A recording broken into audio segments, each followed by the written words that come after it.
جواب آئے گا، یقین ہے مجھ کو اے شجر کہ انقلاب آئے گا۔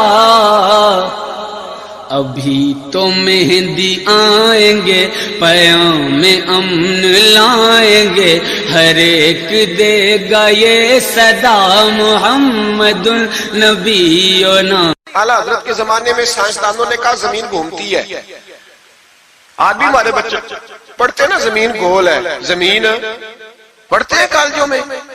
اعلیٰ حضرت فرمانے لگے پاگلو، جب نبی پاک صلی اللہ علیہ وسلم کا فرمان موجود ہے کہ جب اللہ نے زمین کو پیدا کیا تو یہ کانپنے لگی، رب کریم نے پہاڑ بطور میخے بنا کے اس میں لگا دیے، پہاڑ بطور میخوں کے قلعے بنا کے لگائے، زمین ٹھہر گئی۔ جب حضور نے کہہ دیا ٹھہر گئی تو میں کیسے مان جاؤں گھومتی ہے؟ ہم نبی پاک کی بات مانیں گے کہ سائنسدان کی بات مانیں گے؟ اعلیٰ حضرت نے پوری کتاب لکھی ہے زمین ساکن ہے، اور 521 دلائل دیے، قرآن کی آیات بھی، احادیث بھی، اور سائنسدانوں کا جواب سائنسدانوں کی زبان میں۔ وہ متاثر نہیں ہوتے تھے، کہتے تھے ہم توحید کو ماننے والے، ہم کیسے متاثر ہو گئے؟ پھر سائنسدانوں نے کہا اعلیٰ حضرت کے زمانے میں کہ کشش ثقل ہے، سمجھا تو پا رہا ہوں نا میں آپ کو اپنی باتیں، چلے ایسے ایسے کر دے تھوڑا سا، مجھے پتہ چل جائے آپ کو سمجھ آ رہی ہے۔ یہ میں خلاف ہوں یہ ہاتھ کھڑا کرانے کے، اور میں اس کے خلاف ہوں۔ میں سمجھتا ہوں کہ سنجیدگی بھی ایک حسن ہے، تو یہ کام ہونا چاہیے، جوش پیدا کرتا ہے، لیکن قسمیں نہیں ڈالنی چاہیے۔ وہ ایک نعت خواں تھا، ایک جگہ پہ میں حاضر تھا، زیادہ جگہوں پہ تو جاتا بھی نہیں ہوں، مشکل ہوتا ہے، طبیعت ایسی ہے۔ تو اس نے کہا جڑے جڑے ایماندار ہو ہاتھ کھڑے کرو۔ میں کہ خدا دے بندہ جڑا نہیں چکتا ہو کدو بے ایمان ہے۔ تو یہ ویسے بھی سبحان اللہ اگر تجھے راضی کرنے کے لیے کہیں گے تو ثواب ہی کوئی نہیں ہونا۔ جی مینوں مزہ نہیں آیا سبحان اللہ آپ کو، بھئی تیرے لیے کہیں تو ثواب ہی کوئی نہیں۔ یہ ثواب اس وقت ہوگا جب اللہ کی رضا کے لیے کہیں گے۔ تو کیا چکر میں ڈال دیا، بڑے بوڑھے بابے بیچارے بیٹھے ہوتے ہیں، بے عزت کر دیا جاتا ہے محفل میں۔ آپ کو ذوق ہی نہیں ہے جی، آپ کو پتہ ہی نہیں ہے، تمہیں زیادہ پتہ ہے، زیادہ پتہ ہے۔ ایک نقیب محفل صاحب اسی طرح میں کسی جگہ پہ موجود تھا تو زور لگانے لگے، کہنے لگے تسی بڑے بد ذوق کو بول دے نہیں۔ میں نے ساتھی سے پوچھا، میں نے کہا کتنے پیسے لیے اس نے آنے کے؟ کہنے 40,000۔ تو میں انہوں آکھیا میں کہ نام بندے انہوں بے استقار، تو پیسے لے کے مفت آئے نہیں سارے، یہ تیرے سے زیادہ نیک ہے۔ تو یہ باہر نکلے، یہ ابھی ربیع الاول آئے گا تو کوئی تماشا نہ لگانا، جماعت بدنام ہوتی ہے، خبردار، قطعاً کوئی تماشا نہ لگانا۔ یہاں بولیاں لگتی ہیں، جس کی سر سیدھی ہے وہ پیسے کما کے لے جاتا ہے، اور جو آپ کو 5 نمازیں پڑھاتا ہے اس کی کتابیں ساری زندگی پوری نہیں ہوتی۔ خدا کا خوف کرو، کرو مدح اہل دول رضا، پڑے اس بلا میں میری بلا، میں گدا ہوں اپنے کریم کا، میرا دین پارا نہ نہیں۔ آپ علماء سے بات کریں، اور نعت سننی ہے تو مہربانی کرو، جو ڈیرہ غازی خان میں نعت پڑھتا ہے اس کی بھی سن لیا کرو، وہ بھی حضور کا ذکر ہی کرتا ہے۔ بس کر دیں، یہ جماعت بڑے سنجیدہ، یہ سٹیج غیر سنجیدہ لوگوں کا نہیں ہے، یہ سٹیج علامہ احمد سعید کاظمی کا ہے، یہ سٹیج محدث اعظم پاکستان مولانا سردار احمد کا ہے، اور یہ سٹیج میرے اعلیٰ حضرت فاضل بریلوی کا سٹیج ہے۔ ہم کسی کو غیر سنجیدہ کام نہیں کرنے دیں گے، اس لیے مہربانی فرمائیں، حق کی طرف توجہ کریں، حق کی طرف۔ مجھے ایک بچے نے آ کے کہا میرے ابا جی انتقال کر گئے، میں بڑی ساری محفل کرانا چاہتا ہوں۔ میں نے کہا زیادہ ثواب پہنچانا ہے، اب دیکھو کہ تھوڑا، کہتا جی زیادہ ہی پہنچانا ہے۔ میں نے کہا جا اپنے شہر میں گھوم، جس عالم کے پاس فتاوی رضویہ نہیں اسے خرید کے دے، تیرے ابے کو زیادہ ثواب ملے گا، جا دے جا کے۔ اس لیے کہ 18-19 ہزار کی کتاب ہے، جس عالم کی تنخواہ 10,000 ہے وہ کیسے خریدے گا؟ یہ والی نیکی کرو۔ یہ کس چکر میں قوم لگ گئی؟ مہربانی کریں، باہر آئیں۔ اتنا نقصان کر لیا ہم نے، یا آپ نے قوال امیر کر دیے یا پیر امیر کر دیے۔ پیر اور جعلی، اصلی لوگوں کی بات نہیں کرتا، جعلی پیر۔ میرے پاس ایک بچہ آیا کرتا تھا، میں مضمون پہ ہی رہوں گا لیکن یہ باتیں کرنی بھی بڑی ضروری ہے۔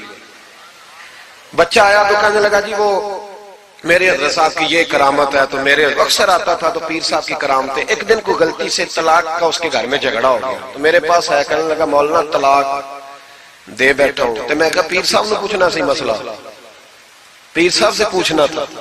کہنے لگے وہ کہتے ہیں یہ علماء کا کام ہے۔ تو میں نے کہا پیری مریدی جہلا کا کام ہے، مسئلہ عالم بتائے گا، اور گندم کا توڑا کون لے کے جائے گا؟ جاہل۔ بس کریں، حضرت سلطان باؤ کا فتویٰ ہے، بانج علمو جو کرے فقیری، وہ کافر مرے دیوانہ ہو، بس کریں، سنجیدہ لوگ بنے آپ بڑے سنجیدہ لوگ اس لیے آپ سے آگے نکل گئے کہ سنجیدگی اختیار کی۔ تو میری بات میں توجہ کرنا، اعلیٰ حضرت فاضل بریلوی رحمت اللہ علیہ کے زمانے میں لوگوں نے کہا کشف ثقل ہے جی، وہ کیا ہے؟ زمین چیزوں کو اپنی طرف کھینچتی ہے۔ یہ نظریہ کب بنا؟ ایک سائنسدان نہ بیٹھا تھا درخت کے نیچے، تو اس نے دیکھا کہ سیب گرا ہے تو وہ بھی زمین پہ آیا ہے، امرود ٹوٹا تو وہ بھی زمین پہ آیا ہے، انار ٹوٹا تو وہ بھی زمین پہ آیا ہے۔ تو کہنے لگا زمین میں کشش ہے، ہر شے کو کھینچتی ہے، اور کشف ثقل کا نظریہ بن گیا۔ اعلیٰ حضرت رحمت اللہ علیہ تک جب بات پہنچی تو آپ فرمانے لگے سائنسدان پاگل ہو گئے، سائنسدانوں کی جو اچھی بات ہوگی وہ مانی جائے گی، لیکن جو بات درست نہیں ہوگی وہ تسلیم نہیں کی جائے گی۔ آپ فرمانے لگے یہ کیا بات ہوئی کہ آدھا کلو کا سیب تو زمین نے کھینچ لیا، امرود بھی کھینچ لیا، انار بھی کھینچ لیا، اور غبارے میں 1.5 چھٹانک ہوا بھر دیا، وہ زمین سے کھینچا نہیں گیا، وہ اوپر اڑ گیا ہے۔ فرمانے لگے یہ کیسا کشف ثقل ہے؟ 1.5 چھٹانک ہوا ہوتی ہے نا غبارے میں، وہ زمین سے کھینچا۔ اعلیٰ حضرت فرمانے لگے اصل کشف ثقل نہیں، اصل بات یہ ہے کہ ہر چیز اپنی اصل کی طرف لوٹ جاتی ہے، ہر چیز اپنی اصل کی طرف۔ فرمانے لگے ہوا کی اصل اوپر ہے تو غبارہ اسے اوپر لے گیا، انار سیب امرود زمین سے پیدا ہوئے تھے تو واپس زمین پہ آ گئے، واپس۔ آج بھی ڈاکٹروں نے بڑا پریشان کیا ہوا ہے، ہم لوگ جاتے ہیں سن سنا کے آ جاتے ہیں، علم نہیں نہ ہوتا۔ اللہ کرے ہم اعلیٰ حضرت کو پڑھنے والے بن جائیں، ہمیں سمجھ آئے ہمارے بزرگ ہمارا تحفظ کہاں کا۔ ڈاکٹر کے پاس جائیں، ڈاکٹر صاحب بچہ بیمار ہے تو ڈاکٹر صاحب کہتے ہیں کسی کو کھانسی تو نہیں گھر میں، کسی کو نزلہ تو نہیں، پہلے تو نہیں کسی کو بخار، تو پورا انٹرویو دے لیتے ہیں بھائی اس کی کیا وجہ جی، اگر ہو تو پھر کہنے لگے اگر کسی کو بخار ہو تو پھر بچے کو بھی ہو جاتا ہے، کسی کو کھانسی ہو تو بچے کو بھی۔ سمجھ آ رہی ہے؟ کہتے ہیں نا ڈاکٹر اس طرح سے، یہ بیماری کسی اور کو تو نہیں فیملی میں۔ تو میں نے کہا ڈاکٹر صاحب آپ کیا بات کر رہے ہیں؟ نبی پاک صلی اللہ علیہ وسلم نے فرمایا ہے کہ بیماری متعدی نہیں ہوتی، ایک سے دوسرے کو نہیں لگتی، بیماری ایک سے دوسرے کو، یہ صحیح بخاری میں موجود ہے۔ نبی پاک صلی اللہ علیہ وسلم سے ایک شخص نے کہا حضور میرے اونٹ کو خارش پڑ گئی، اور وہ جو اونٹ کھڑا ہے اس کی وجہ سے پڑ گئی ہے۔ تو کیا میرے محبوب کا سمجھانے کا انداز ہے؟ میرے کریم رسول فرمانے لگے تیرے اونٹ کو تو اس اونٹ سے خارش پڑی ہے، بتا اس اونٹ کو کہاں سے پڑی تھی؟ تیرے اونٹ کو تو وہاں سے پڑی، کیسا انداز ہے؟ اس کو کہاں سے پڑی؟ بندہ چپ کر گیا، کہنے لگا یا رسول اللہ اسے تو قدرتی پڑ گئی ہے۔ تو حضور فرمانے لگے پھر اسے بھی قدرتی پڑی ہے۔ ڈاکٹر کہہ رہا ہے جناب کھانسی ہے تو کھانسی لگ گئی، شوگر ہے تو شوگر۔ او بھائی سن، اگر تو یہ کہے گا نا کہ ایک سے دوسرے کو بیماری لگتی ہے، تو جس کی ماں فالج کی مریض ہے اس کے بچے اس کی خدمت کریں گے؟ جس کے باپ کے وجود پہ ریشہ پڑ جائے گا بچے قریب جائیں گے کہ ہمیں بیماری نہ لگ جائے؟ اتنی کمزور۔ ڈاکٹر کہتے ہیں کزن میرج نہ کرو بچے بیمار پیدا ہوتے، اور قوم چپ کر کے سن لیتے۔ ڈاکٹروں کو بتاؤ کہ ہم ڈاکٹروں پر ایمان نہیں لائے، اللہ رسول پہ لائے ہوئے، ہمارا ایمان اللہ رسول پہ ہے، ڈاکٹر پہ نہیں ہے۔ جو صحیح بات کرے گا ڈاکٹر وہ مانیں گے، غلط بات نہیں تسلیم کریں گے، یہ میرے اعلیٰ حضرت کی فکر ہے۔ ڈاکٹر کہتے ہیں کزن میرج نہ کرو بچے بیمار پیدا ہوتے ہیں، تو مولا علی اور حضرت فاطمہ کا رشتہ کیا ہے؟ نبی پاک صلی اللہ علیہ وسلم نے خود اپنے سگے چچا کی بیٹی جناب ام ہانی کو دعوت نکاح دی تھی۔ کزن میرج میں کوئی مسئلہ ہوتا تو حضور یہ کام کرتے تھے؟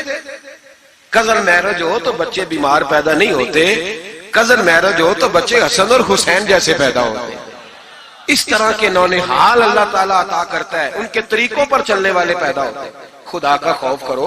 آپ جیسے ایک میں راولپنڈی میں تھا تو ایک بچہ کہنے لگا جی مسواک کے سائنسی فائدے بیان کر دیں، مسواک کے۔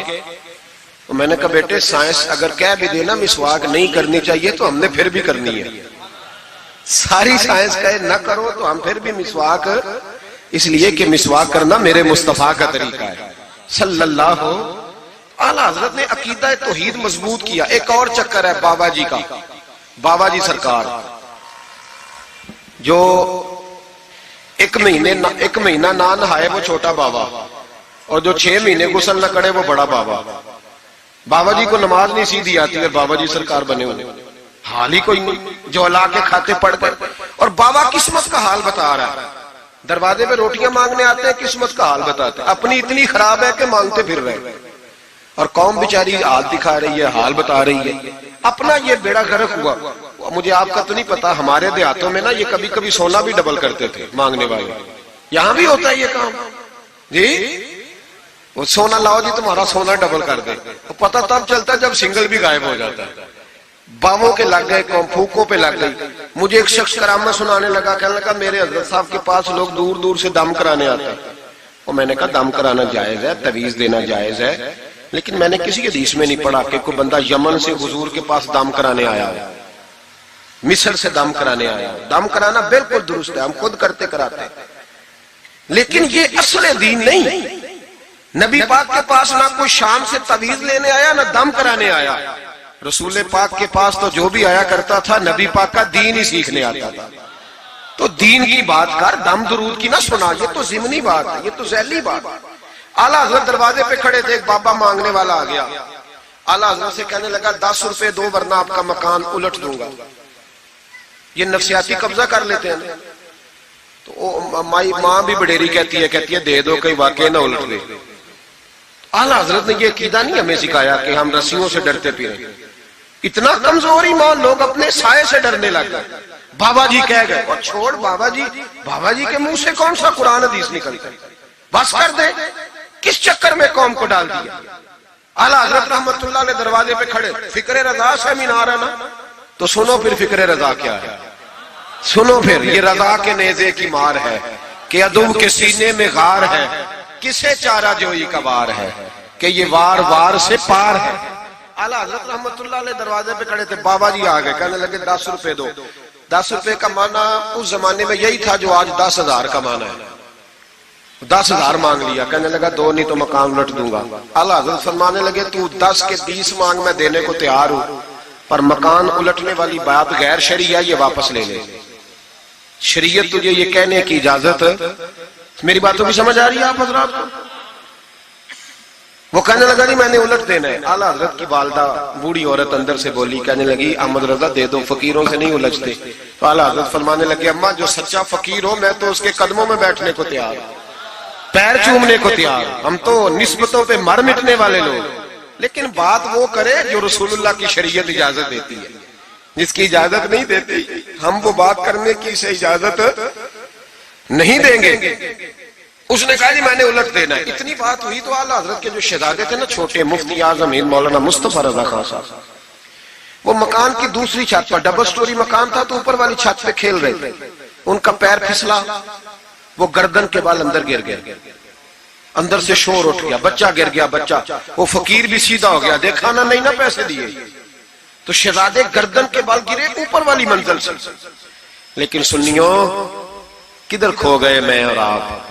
میرے اعلیٰ حضرت کا عقیدہ سنو، فاضل بریلوی اندر نہیں گئے، حالانکہ حضور علیہ السلام کا فرمان موجود ہے کہ اولاد آدمی کو بزدل کر دیتی ہے، اولاد کے ہاتھوں بندہ کمزور ہو جاتا ہے، اندر نہیں گئے، وہیں کھڑے رہ کے کہنے لگے اماں میرا ایک بیٹا ہے، میرا 1000 بھی ہو تو میں سارا نبی پاک کی شریعت پہ قربان کر دوں گا، لیکن کسی بھاوے کی میں غلط بات ماننے کو تیار ہے۔ اعلیٰ حضرت کی زبان سے یہ لفظ نکلے تو صاحبزادے اٹھ کے دوڑے آئے، کہنے لگے ابا جی ذرا ادھر تو دیکھیں، میں دوسری منزل سے گرا ہوں پر مجھے خراش بھی کوئی نہیں آئی، مجھے خراش بھی کوئی نہیں آئی، دیکھیں میرے کپڑوں کو مٹی بھی نہیں لگی۔ آپ کے 2-3 مرید کھڑے تھے، کہنے لگے حضور یہ آپ کی کرامت ہے۔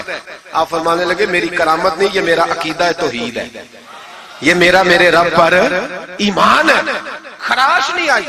اب اس فقیر کو فرمانے لگے اعلیٰ حضرت کہ تو کہتا تھا مکان الٹ دوں گا، چل الٹ نہ پھر 10 روپے نہیں لینے، الٹ۔ چپ کر گیا تو اعلیٰ حضرت، لوگ کہتے ہیں مولوی صاحب کے پاس کیا ہے؟ جس کے سینے میں رسول اللہ کا دین ہے اس کے پاس کچھ نہیں تو پھر کسی کے پاس بھی کچھ نہیں۔ ہاں ذمہ داری سے کہہ رہا ہوں، کسی کے پاس کچھ نہیں۔ اگر جس کے سینے میں قرآن و سنت کا نور ہے اگر اس کے پاس ہی کچھ نہیں۔ سنو، اعلیٰ حضرت نے اپنا جوتا الٹ دیا، فرمانے لگے اگر طاقت ہے تو میرا جوتا سیدھا کر کے دکھا۔ تو مکان الٹنے کی بات کرتا ہے نا، پنجابی کا ایک شعر ہے، آپ کی سمجھ میں آ گیا تو ٹھیک ہے، نہ آیا پھر بھی ٹھیک ہے۔ وہ ایک پنجابی کے درویش کہا کرتے تھے ایک سٹھ تے پکھڑا کوار گندل، اسی اور بھی بوٹیاں جان لے۔ پتہ ہے ہمیں سارے گروہوں کا ہے، چلو کرامت نہ دکھائیں تو بات الگ ہے، پر خبر ہمیں ہے۔ فرمایا چلو سیدھا کرو، اس نے پورا زور لگایا پر جوتا سیدھا، پسینے آ گئے تو کہنے لگا جی میں معافی مانگتا ہوں، آج کے بعد ایسی بات نہیں کروں گا۔ اعلیٰ حضرت ولی تھے تو ولی سخی ہوتا ہے، جیب سے ہاتھ نکال لے، فرمایا تو 10 مانگتا تھا، اللہ 20 لے کے جا، لیکن غیر شرعی بات خدا را بس کرو، جو ہمیں ہمارے بزرگوں نے نظریات دیے ان پر قائم رہو۔ عقیدہ رسالت، اعلیٰ حضرت کے زمانہ مبارکہ میں ایک مولانا نے کہہ دیا کہ حضور کے بعد بھی کوئی نبی آئے تو ختم نبوت میں فرق نہیں پڑتا۔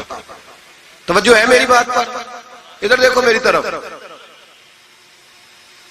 اعلیٰ حضرت نے پتہ کیا جواب دیا؟ اعلیٰ حضرت فرمانے لگے تو کہتا ہے آ جائے تو فرق نہیں پڑتا، ہم کہتے ہیں آئے کیوں حضور کے بعد؟ ہمیں ضرورت ہی کوئی نہیں، ہمیں کوئی حضور نے کمی چھوڑی، ہمیں حاجت ہی نہیں، آئے کیوں؟ اعلیٰ حضرت نے فتویٰ کفر دیا۔ ایک مولانا اٹھے تو کہنے لگے جیسا علم نبی پاک کو ہے ویسا جانوروں پاگلوں سب کو ہے۔ پھر وہ کہنے لگے میری بات کا یہ مطلب تھا وہ مطلب تھا، سچے دل سے، بڑے ٹھنڈے دماغ سے۔ دیکھیں میں کوئی اونچا نہیں بول رہا، کوئی جوش میں نہیں ہوں۔ دیکھو ایک بندہ کہتا ہے جیسا علم نبی پاک کو مثال دیتا ہے کہ ایسا عطائی علم تو جانوروں پاگلوں سب کو حاصل ہے۔ وہ کہتا ہے میرا یہ مطلب ہے، میرا وہ مطلب۔ ہمارا سوال یہ ہے کہ تجھے یہ بات کہنے کی ضرورت کیا ہے؟ بولے ہے کوئی ضرورت؟ نہیں تسی بول دے نہیں یار، ہاں تو کر دے، ہے کوئی ضرورت؟ بھئی مطلب جو بات میں بیان کرنا ہے کہ یہ مطلب تھا تو وہ مطلب تھا، تو یہ بات کہنی چاہیے، کیوں کہی؟ اعلیٰ حضرت رحمت اللہ علیہ فرمانے لگے تو پاگل ہو گیا، قرآن نہیں پڑھتا، وَعَلَّمَكَ مَا لَمْ تَكُنْ تَعْلَمْ۔ اللہ فرماتے ہیں محبوب جو آپ نہیں جانتے تھے میں نے سارا ہی آپ کو سکھا دیا ہے۔ فرمایا جس کا استاد رب ہو اسے کوئی کمی رہتی ہے؟ فرمانے لگے تو یہ مثالیں دیتا ہے، ہمارا عقیدہ یہ ہے کہ اللہ نے غیب کے خزانوں کی کنجیاں ہی اپنے نبی کو عطا فرما دی۔ ایک مولانا اور اٹھے کہنے لگے نماز میں نبی پاک کا خیال آئے تو نماز ٹوٹ جاتی ہے۔ لوگ کہتے ہیں لڑو نہ، ہم نہیں لڑ رہے بھائی، ہم تو امت کو اکٹھا کرنا چاہتے ہیں۔ لیکن ادھر دیکھو نا، آپ کے سامنے کوئی بندہ کھڑا ہو کے کہہ دے کہ نبی پاک کا خیال آئے تو نماز ٹوٹ جاتی ہے، تو آپ اس کے گلے میں پھولوں کا ہار ڈالیں گے؟ کیوں؟ مربت کرو نا، مربت کا درس دے رہے ہو، مربت کرو۔ چلے آپ کو ایک مثال دیتا ہوں بڑی سادی۔ اس نے کہا جی حضور کا خیال آئے تو نماز ٹوٹ جاتی ہے، نماز میں آپ درود شریف کے بعد دعا پڑھتے ہیں، دعا کون سی ہے؟ ربنا اغفر لی، آتی ہے نا آپ سب کو، پڑھیے ذرا ربنا اغفر لی۔ اس کا ترجمہ کیا ہے؟ یا اللہ مجھے بھی بخش دے اور میرے ماں باپ کو بھی۔ تو جب یہ دعا مانگی تو ابا جی کا خیال نماز میں آیا کہ نہیں آیا؟ اماں جی کا؟ سنی تھوڑا سا اگر آپ سمجھے نا، میرا سنی ایک ہی بات کرتا ہے، جب اس سے کوئی بندہ کوئی مسئلہ پوچھتا ہے نا تو سنی کہتے ہیں میں تو پڑھا ہوا ہی نہیں۔ وہ خدا کے بندے آج پڑھ کے جانا ساری محفل، اور آئندہ جمعہ بھی اپنے خطیب کے پاس پڑھنا ذرا دھیان سے، پھر اگلا بھی پڑھنا، پھر تو انشاءاللہ کہے گا نہیں میں پڑھا ہوا نہیں۔ بھائی نماز میں آیت پڑھتے ربنا اغفر لی تو ابا جی کا خیال آتا ہے کہ نہیں؟ تو نماز ٹوٹ گئی کہ رہ گئی؟ اماں جی کا خیال آتا ہے کہ نہیں؟ اعلیٰ حضرت فرمانے لگے اگر تیرا باپ جو بے نمازی ہو، ان پڑھ ہو، اس کا خیال آنے سے نماز نہیں ٹوٹتی، تو پھر سن ہمارا عقیدہ کیا ہے۔ تو کہتا ہے نبی پاک کا خیال آ جائے تو نماز ٹوٹ جاتی ہے۔ اعلیٰ حضرت فرمانے لگے ہمارا عقیدہ یہ ہے کہ جب تک رسول پاک کا خیال آئے نہ ہماری نماز ہوتی ہی نہیں، ہوتی نہیں جب تک۔ کچھ لوگوں نے کہہ دیا نبی پاک ہماری طرح بشر ہے۔ او بھائی دیکھو نا، آج خبر ملی ہے کہ ہالینڈ نے پھر سے خاکے شائع کر دیے۔ ادھر دیکھو میری طرف، یہ ناموس رسالت کا مسئلہ 100 سال پہلے اعلیٰ حضرت نے سمجھایا تھا اور فرمایا تھا دشمن احمد پہ شدت کیجئے، ملحدوں سے کیا مربت کیجئے، شرک ٹھہرے جس میں تعظیم حبیب، اس برے مذہب پہ لعنت کیجئے۔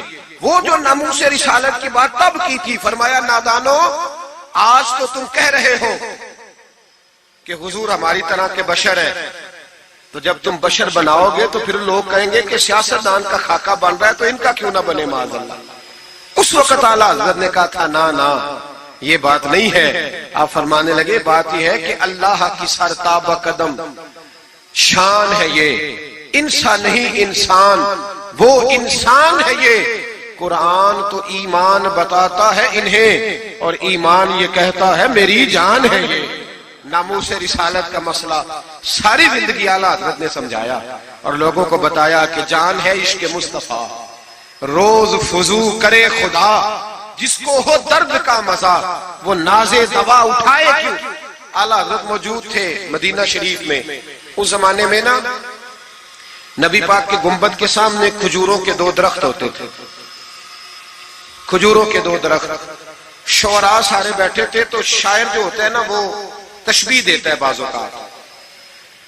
تو شاعر نے شعر کہا, کہنے لگا یوں ہے درخت حضرت والا کے سامنے.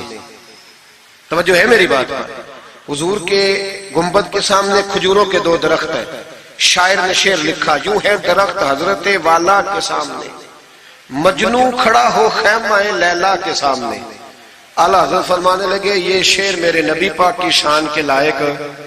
فرمانے لگے تم نے حضور کے خیمے کو, نبی پاک کے گنبد کو لیلا کا خیمہ بنا دیا, یہ کیا بات ہے؟ تو لوگ مانتے بھی نہیں, نہ وہ بھی نہ مانے. کہنے لگے جی اعتراض کرنا آسان ہے, شعر کہنا مشکل ہے, آپ بتائیں شعر کیسے کہنا چاہیے. فرمایا لفظ وہ کہو جو حضور کی شان کے لائق ہے, جو شان کے لائق نہیں وہ لفظ نہ کہو. شعر کیا کہا؟ کہنے لگے یوں ہے درخت حضرت والا کے سامنے مجنو کھڑا ہو خیمہ لیلا کے سامنے. اعلیٰ حضرت فرمانے لگے غلط ہے تشبیہ. کہا جی آپ بتا دیں. تو اعلیٰ حضرت فرمانے لگے سنو پھر, یوں ہے درخت حضرت والا کے سامنے قدسی کھڑے ہیں عرش معلا کے سامنے. گویا قدسی کھڑے ہیں عرش. یہ فاضل بریلوی رحمت اللہ علیہ کا انداز ہے. ناموس رسالت کے بارے میں کبھی کسی کو گنجائش, ہمارے اینکر ٹی وی پہ بیٹھ کے ابھی بھی باتیں ہوں گی سویرے بڑی, مولوی جذباتی ہے جی, یہ کہتا ہے کہ گستاخان رسول سے رشتہ توڑو, اور سارے اینکر ہمارے بچوں کو خراب کرتے ہیں. کہتے ہیں جی حضور نے تو اپنے بے ادب کو معاف کیا. بالکل معاف کیا ہے, بالکل معاف کیا. نبی پاک نے اپنے بے ادب کو معاف کیا ہے, پر حضرت ابو بکر صدیق نے حضور کے بے ادب کو کوئی نہیں معاف کیا. حضرت عمر نے حضور کے بے ادب کو معاف, حضرت عثمان غنی نے معاف, مولا علی نے معاف, ان لوگوں نے حضور کے بے ادب کو معاف. لیکن نا جو میری بے ادبی کرے گا اسے میں معاف کروں گا. بے ادبی میری کرے اور معافی میرے چھوٹے بھائی سے مانگ لے, اس کو حق ہے معاف کرنے کا, میں نے معاف کرنا ہے. کیونکہ بے ادبی یہ موٹی بات ہے, اس کو سمجھ لیں. اس اجتماع میں میں حکومت پاکستان کو مشورہ دیتا ہوں, بڑا بڑا ٹھنڈا مشورہ دیتا ہوں کہ اگر بچنا چاہتے ہو نا تو ان سے تعلق توڑ لو اور انہیں سخت جواب دو, بچ جاؤ گے. ورنہ جو ان سے رشتہ نہیں توڑے گا وہ خود بھی نہیں بچے گا, وہ رو میں بہ جائے گا, وہ اللہ کی پکڑ میں آ جائے گا, اس کے لیے مشکل ہو جائے گا. خدا را سخت جواب دو, تمہیں اللہ نے منصب دیا, موقع دیا, سخت جواب دو, سٹینڈ لو. لوگ کہتے ہیں علماء کی تقریروں سے کیا ہوتا ہے؟ ہماری تقریروں سے غازی علم دین شہید پیدا ہوتے ہیں, ہماری تقریروں سے عامر چیمہ شہید پیدا ہوتے ہیں, ہماری تقریروں سے غازی ممتاز حسین قادری پیدا ہوتے ہیں, یہ یہاں سے پیدا ہوتے ہیں. اس لیے مہربانی کریں, خدا کا خوف کریں اور سخت جواب دیں, اور اپنے مسلمان ہونے کا, آپ مسلمان ہیں, مسلمان ہونے کا ثبوت دے, سخت جواب دے. اور اگر وہ نہیں مانتے تو گزارا کھانے پینے روٹی کے بغیر ہو جاتا ہے, پر نبی پاک کے بغیر نہیں ہوتا. اس لیے مہربانی کرو, ان کو کرارا جواب جانا چاہیے. آپ تائید کرتے ہیں میری بات کی سارے حضرات؟ ہونا چاہیے نا جی ایسا. اللہ آپ کو جزا دے. آگے بڑھیے. اعلیٰ حضرت رحمت اللہ تعالی علیہ نے علم سکھایا لوگوں کو. ان کا کمال پتہ کیا تھا؟ ہم نہ کمزور دلائل کے ساتھ میدان میں اترتے ہیں تو پھر ہم سے لوگ قابو نہیں آتے. ہمیں نا سٹڈی کرنی چاہیے, پڑھنا چاہیے. ہمارے ہاں پڑھنے پڑھانے کا رواج نہیں, بلکہ اب تو جب سے یہ سوشل میڈیا آیا ہے مفتی بھی سارے فیس بک کے رہ گئے. ایک صاحب پوچھتے ہیں جی وہ فیس بک پہ میں نے پڑھا تھا, تو میں نے کہا فیس بک کس کتاب کا نام ہے؟ کس کتاب کا نام ہے؟ اس پہ تو جو جس کا دل کرتا ہے. اچھا بھی اس کا فائدہ بھی ہے, لیکن مہربانی کریں جب آپ نے پڑھنا ہو نا تو پھر آپ کسی مستند کتاب سے پڑھیں, پھر اس کتاب کا حوالہ کوٹ کریں تاکہ مانا جائے. اعلیٰ حضرت مسئلہ بتانا بھی جانتے تھے اور منوانا بھی جانتے تھے. ان کی کسی کتاب کا کوئی جواب, اور جب جواب نہیں ہوتا تو بندے گالیاں دیتے, اور جب سامنے والا غصے میں آ جائے تو سمجھے الجھ گیا ہے, اب دلائل کوئی نہیں تو اب غصہ کر کے بھاگنا چاہتا. اعلیٰ حضرت کا ایک فتویٰ ہے, میری باتوں کی سمجھ آ رہی ہے آپ حضرات کو؟ پیچھے والے ذرا کم کم ہاں نہ کر رہے ہیں. آ رہی ہے جی آپ حضرات کو سمجھ؟ ماشاءاللہ قورم بھی پورا ہو گیا آپ کا. تھوڑی توجہ کریں میری بات پر. اعلیٰ حضرت رحمت اللہ تعالی علیہ کا ایک فتویٰ ہے. اعلیٰ حضرت کا فتویٰ ہے کہ جمعے کی جو دوسری اذان ہے نا، بعض مسجدوں میں خطیب کے سامنے ہوتی ہے. فرمایا خطیب کے سامنے نہیں دینی چاہیے، باہر دروازے پہ دینی چاہیے. اعلیٰ حضرت کا فتویٰ ہے. اب میری بات بھی ذرا ٹھنڈے دل سے سن لیں. اگر کوئی خطیب کے سامنے دیتا ہے تو اذان اس کی بھی ہو جاتی ہے. سمجھ آ رہی ہے؟ صبح رٹا نہ ڈال دینا اپنی مسجد میں جا کے کہ جی انہوں نے تو ایسے کہا ہے تو آپ ایسے کرتے ہیں. لوگ اپنی ارادہ ہوتا ہے نا لڑائی کرنے کا تو بہانہ کوئی اور بنا لیتے. تو آپ کوئی کسی کا پروگرام ہو تو میری بات سامنے رکھ کے لڑائی نہ کرے. جس مسجد میں خطیب کے سامنے بھی جمعے کی دوسری اذان ہوتی ہے، اذان وہاں بھی بولیے ہو جاتا ہے. اعلیٰ حضرت کا فتویٰ ہے کہ باہر دینی چاہیے. پورا رسالہ لکھا ہے اعلیٰ حضرت. اور آپ دلیل یہ دیتے ہیں، آپ فرماتے ہیں کہ خطیب تو آیا بیٹھا ہے، باہر اذان پڑھو تاکہ باہر کسی کے کانوں میں جائے کہ ٹائم ہو گیا ہے. خطیب کو سنا رہے ہو، وہ تو آیا ہے. اس پر دلائل دیا اعلیٰ حضرت نے، کیونکہ فروعی مسئلہ ہے، اختلاف کا حق رکھتے. جبل پور میں اعلیٰ حضرت چلے گئے تو وہاں کچھ مولانا حضرات ایسے تھے جو ناراض ہو گئے، کہنے لگے جی ہم 50 سالوں سے ایسے ہی کر رہے ہیں، انہوں نے نیا فتویٰ دے دیا. انہوں نے اعلیٰ حضرت پہ مقدمہ کر دیا. یہ کچھ لوگ کہتے ہیں نا جی مجھے 40 سال ہو گئے، آپ آج بات بتا رہے ہیں. تو بھائی علم کا تعلق تجربے سے نہیں ہوتا کہ 40 سال کا بندہ تجربہ کر لے تو نماز صحیح ہو جاتی ہے. اس کے لیے نماز سیکھنی پڑتی ہے، یاد کرنی پڑتی ہے. تجربے کا تعلق علم سے، وہ سیکھنا پڑتا ہے. اعلیٰ حضرت رحمت اللہ نے فتویٰ دیا کہ باہر اذان پڑھو. ایک آدمی نے مقدمہ کر دیا، کچہری چلا گیا کہ دیکھیں جی انہوں نے آ کے نیا مسئلہ چھیڑ دیا اور ہمارے خلاف فتویٰ دے دیا. اعلیٰ حضرت فرمانے لگے کسی کے خلاف نہیں دیا بھائی، میں نے تو مسئلہ پوچھا تو بتا دیا. ہر بندہ قبول کرنے کی صلاحیت بھی نہیں رکھتا. حق قبول کرنے کے لیے بھی دریا جتنا دل چاہیے، قبول کرنا بھی بڑا مسئلہ ہے. اس نے مقدمہ کر دیا انگریز کی عدالت میں، اگرچہ جج مسلمان تھا. اور اعلیٰ حضرت کبھی انگریز کی عدالت نہیں جاتے تھے. فرماتے تھے عدالت وہ ہوتی ہے جہاں عدل ہوتا ہے، اس کو کچہری کہتے تھے. اور کبھی نہیں گئے تھے عدالت. فرماتے تھے جب نظام مصطفیٰ علیہ السلام نافذ ہوگا پھر جائیں گے.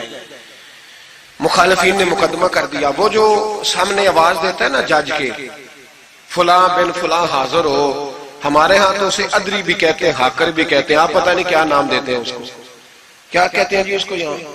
چلے جو بھی ہے، نمائندہ کہہ لیں آپ جج کا، میں تفصیل میں جاتا نہیں. اس کو کہا جاتا ہے نا فلاں بن فلاں کو بلاؤ. سمجھ آ رہی ہے آپ حضرات کو؟ اعلیٰ حضرت کا مرید تھا وہ بندہ. جب پتہ چلا نا اس کے جج کے پاس مقدمہ ہے تو اعلیٰ حضرت نے بلا کے اسے ساری بات سمجھا دی. وہ مخالفین جب کچہری پہنچے تو اعلیٰ حضرت گئے کوئی نہ. وہ کہنے لگے دیکھا وہ آیا نہیں، ہم جج صاحب کو کہیں گے وہ تو عدالت کو بھی کچھ نہیں سمجھتا، دیکھو نا نہیں آیا، ذرا مسئلہ لگائیں گے اور جلدی فیصلہ ہوگا. جج مسلمان تھا، اس نے کیس سارا پڑھا، سمجھ گیا کہ مسئلہ یہ ہے کہ ایک مولانا کہتے ہیں اذان خطیب کے سامنے دو، دوسرے کہتے ہیں وہاں دو. جب باری آئی نا اس کیس کی، کیس پڑھ کے نا تو اپنے اس نمائندے کو کہنے لگا مولانا احمد رضا بن نقی علی خان کو بلاؤ. اس کو اعلیٰ حضرت نے سمجھایا ہوا تھا. اس نے پتہ کیا کیا، جج کے کرسی کے سامنے کھڑے ہو کے تو کانوں میں انگلیاں دے لی. کہنے لگا مولانا احمد رضا بن نقی علی خان حاضر ہو. تو جج کہنے لگا وہ باہر جا کے کہنے لگا جی یہی بات تو میرے اعلیٰ حضرت فرماتے ہیں، یہی تو وہ کہتے ہیں کہ ان باہر جا کے خطیب تو آیا بیٹھا ہے، یہی تو وہ کہتے ہیں، یہی تو مسئلہ ہے. وہ جج اسی وقت کہنے لگا ان کو آنے کی کوئی ضرورت نہیں، وہ جو بھی کہتے ہیں صحیح کہتے ہیں، مسئلہ ان کے حق میں. ملک سخن کی شاہی تم کو رضا مسلم جس سمت آ گئے ہو سکے بٹھا دیے. یہ کمال تھا امام احمد رضا فاضل بریلوی. بات کہنی بھی آتی تھی اور بات منوانی بھی منوا لی اپنی بات. وہ علماء بھی بڑے قابل تھے، انہوں نے رجوع کر لیا، کہنے لگے جی آپ کی بات عقلن بھی ٹھیک ہے، نقلن بھی ٹھیک ہے، لہذا ہم ماننے کو. پیلی بھیت میں اعلیٰ حضرت چلے گئے. اعلیٰ حضرت کا فتویٰ ہے کہ مریدنیوں کا پیر صاحب سے پردہ واجب ہے. جی یاد رہے گا آپ کو. اور اعلیٰ حضرت کا یہ فتویٰ ہے کہ کسی بزرگ کی قبر پہ جانا ہے تو 4 ہاتھ دور کھڑے رہنا ہے، قریب نہیں جانا. طواف کرنا حرام ہے قبر کا. بوسہ لینے میں بھی اختلاف ہے. اعلیٰ حضرت فرماتے ہیں میرا مسلک یہ ہے کہ بوسے سے بھی بچو. میرا نظریہ یہ ہے کہ بوسہ 4 ہاتھ دور کھڑے رہو. 4 ہاتھ یہاں تک ہوتے ہیں, چلے آپ بالشت کر لیں, 4 بالشت دور کھڑے رہ کے فاتحہ پڑھو. کس نے ملنگوں کو اجازت دی ہے قبروں پہ ماتھا ٹیکنے کی جب اعلیٰ حضرت منع کر رہے ہیں؟ سارا کچھ ان کے کھاتے میں ڈال دیتے ہو جنہوں نے ساری زندگی لوگوں کو منع کرنے میں گزار دی. میں کبھی کبھی کہا کرتا ہوں میرے اعلیٰ حضرت بڑے مظلوم ہیں, بڑا ظلم ہوا, ہر عیب ان کے کھاتے میں ڈال دیا گیا, حالانکہ وہ پہرے داری کرتے رہے نبی پاک کی شریعت. فرمایا دور کھڑے رہ کے فاتحہ پڑھو. اور اعلیٰ حضرت سے کسی نے کہا تھا میں بزرگ کے مزار پہ کئی دفعہ آیا ہوں, فیض نہیں ملتا. آپ فرمانے لگے تم مزاروں پہ غیر شرعی حرکتیں کرتے ہو. تو بابے تو تم سے ناراض ہو گئے اللہ کے ولی, وہ تمہارے اوپر فیض کی نچھاور کیسے کریں؟ تم تو ان کو تنگ کرتے ہو, غیر شرعی حرکتیں کرتے مزارات. لیکن بس موج ہے لوگوں کی, لگے ہوئے. مہربانی فرمائیں, توجہ کریں. اعلیٰ حضرت رحمت اللہ علیہ کو ایک شاہ جی تھے پیلی بھیت کے رہنے والے, انہوں نے جلسے پہ مدعو کیا, آپ تشریف لے گئے. حالانکہ کم جاتے تھے, لکھنے لکھانے کے آدمی تھے, پڑھنے پڑھانے کم جاتے تھے. انہوں نے بلایا تو تشریف لے گئے.